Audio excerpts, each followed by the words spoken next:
Another study that we're working on is looking at sewer improvements.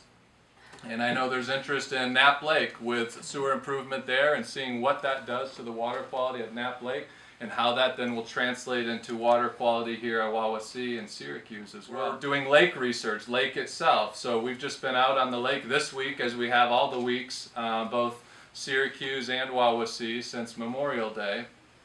And we come out every week, and we'll do that again. We'll do that to Labor Day. So that's Steven's team, and I was out with them this past week.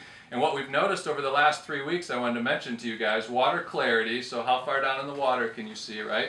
It's decreased over the last 3 weeks. Maybe some of you have noticed that just from your pier or on your boat. Wawasee started 3 weeks ago at 13 feet was the visibility. All right, now it's down to 6 feet in three weeks' time. Syracuse started at 19 feet back 3 weeks ago, and then just this past week it was down to 9 feet, right? Just down to 9 feet. And we've been looking at some different measures that we have to try to figure out what's that due to. In the case of Wawasee, we think it's due to boat traffic stirring up sediment. And in the case of Syracuse, we believe it's algae, and algae growing more and starting to reduce that water clarity. We've got some more tests to run to confirm that, but that's what we think at this point.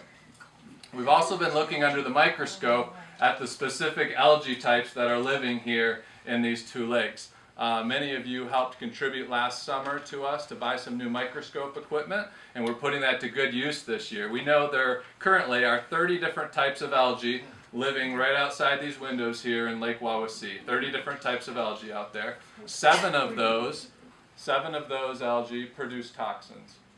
7 of the 30. So what are we doing now? What's the future looking like? One project that we're working on, which I'm really excited about, is we're working on an endowment project. The idea for an endowment is to ensure that our center is always here on Lake Wawasee, on Syracuse Lake, looking out after those lakes. We've got our eye. So our initial goal is to raise enough endowment funding to provide $50,000 of operating support each year for our center. Just to give you some context, our annual operating budget is about $400,000 a year. So it's a good portion of that annual operating budget, but we'll likely want to grow that again in the future. Why would we have that endowment? Well, again, it's the purpose, making our lakes and streams clean, safe, healthy, and beautiful. That's our purpose.